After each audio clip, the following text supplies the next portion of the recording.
Hello again. Welcome back, my friends. My name is James LaValle, and today is May 2nd, 2026. And this is page 5 of your next chapter. Today I want to talk about a hinge theory. Now, this is something that I picked up last Sunday. We had a guest pastor, and it made a lot of sense. So I'm going to tell you the story, and I'm going to add my own twist to it.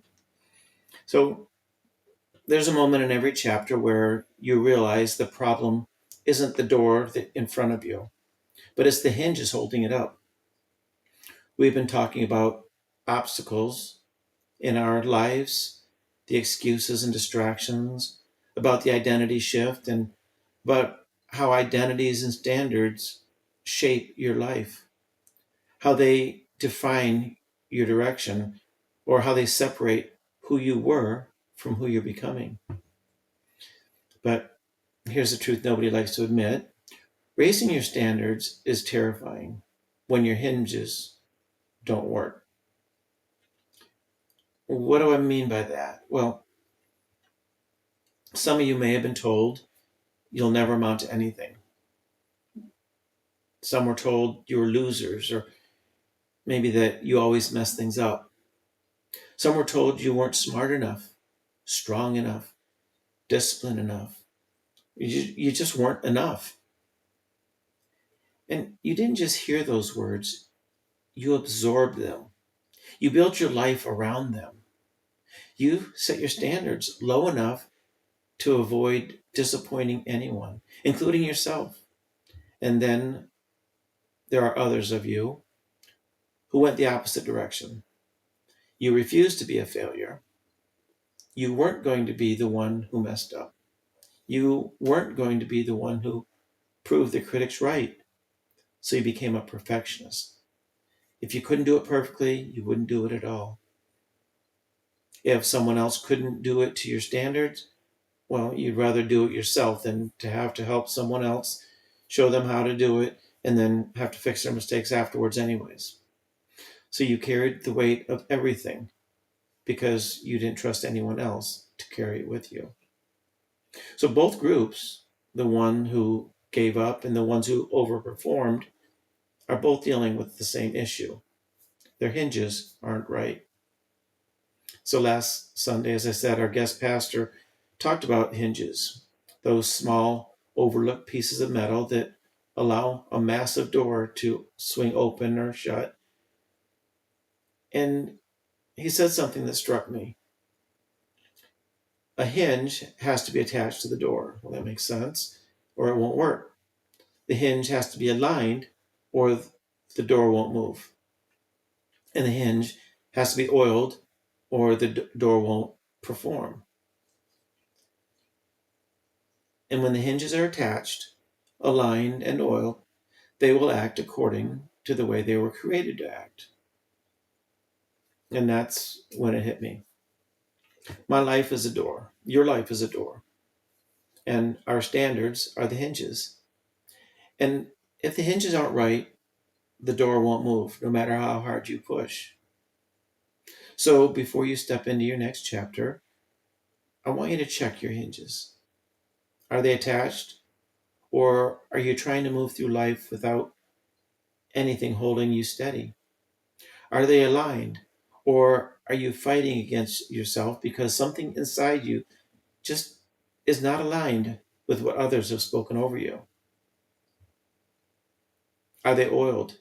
Or have you been grinding through life with no maintenance, no rest, no honesty, no healing? Because here's the truth. Your next chapter isn't waiting on a miracle. It's waiting on a hinge. That is a hinge that acts the way it was designed to. And before I close this out, I need to talk about one more part of the door, the part that nobody likes to admit is there, the lock. Because sometimes your hinges are attached, sometimes your hinges are aligned and oiled, but the door still won't open. That's when you realize it's not the hinge, but the door's locked. I learned that the hard way. When I was in the Navy, the advancement board had the keys to my advancement, and they were only giving out 2 or 3 keys a year. And no matter how hard I worked, no matter how good of a cook I was, no matter how many sailors I trained, no matter how many 4.0 evals I got, I wasn't given one of those keys. My hinges were solid, but the door was locked.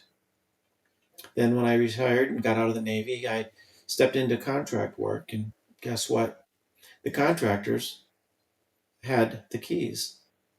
They controlled the positions with the room to grow, and no matter how much praise I got, no matter how well I performed, how many times people said, James, you're one of the best contractors we ever had.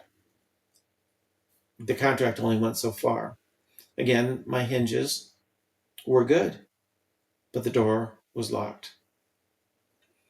So after my last contract ended, I made a decision, a quiet one, the kind you don't say out loud because it feels like you're a failure. I decided I would never have the success I wanted. So I gave up. Yeah, I said it. I gave up. I told myself, I'll just retire. I'll fade out. I'll just rest, live the rest of my life in the background. But here's where it all turns around. The whole time I was waiting for someone else to hand me a key, I didn't realize I already had one. The key was belief. For years, I heard the wrong words spoken over me. I heard I wasn't enough. I heard I wasn't going anywhere. I heard I wasn't the one who got chosen, and I believed it. So that door stayed locked. Not because I wasn't capable, but because I didn't believe that I could walk through that door. Then someone believed in me.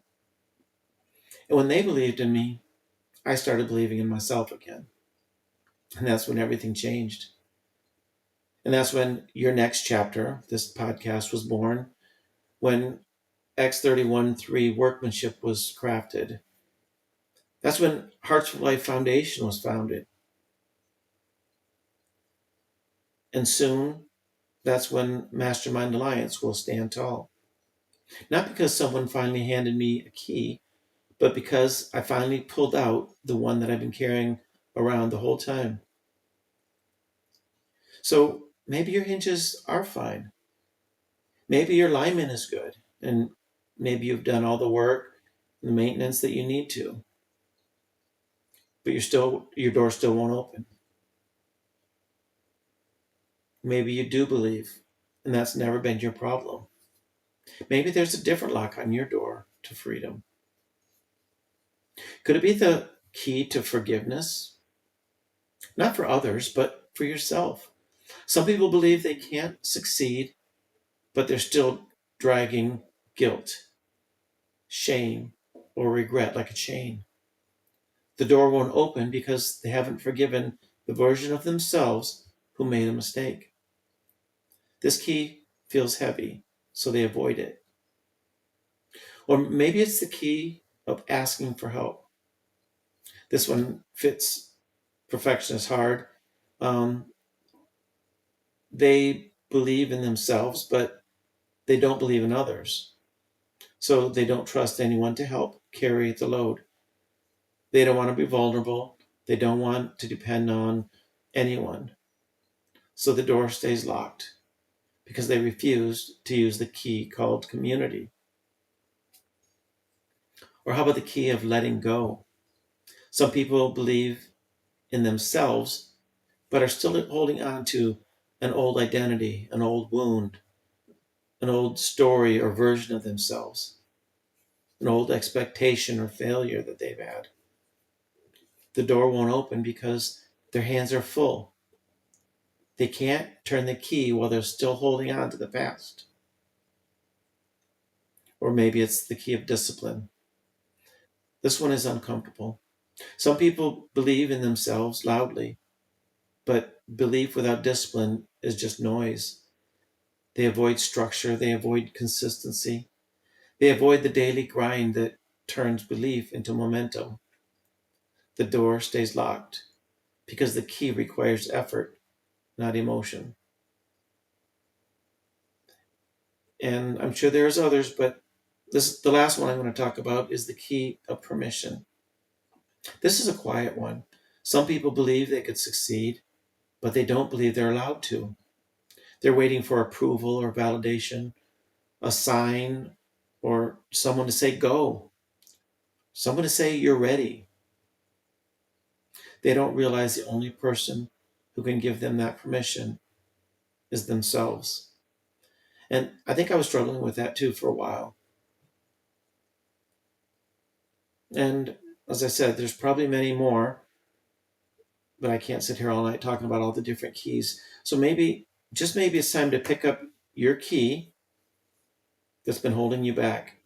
Maybe none of these keys will open your locked door and you need to find the key, whatever it is in your life that's holding you back. Because your next chapter isn't waiting on a miracle. It's waiting on the other side of the door, waiting for you to unlock the door. So today, ask yourself, what needs repaired? What needs to be realigned or restored? And if you've done everything, check to see if there's a lock waiting for you to find your key so you can finally move into that next chapter. This has been page 5 of your next chapter, talking about hinges and the lock. And this is where the door starts to move. This is where your door opens to where you want to go. So, all right, my friends, until next Saturday, let's keep walking this out together. Thank you for being here, and thank you for showing up for yourself. And I'll see you next week for page 6 of your next chapter.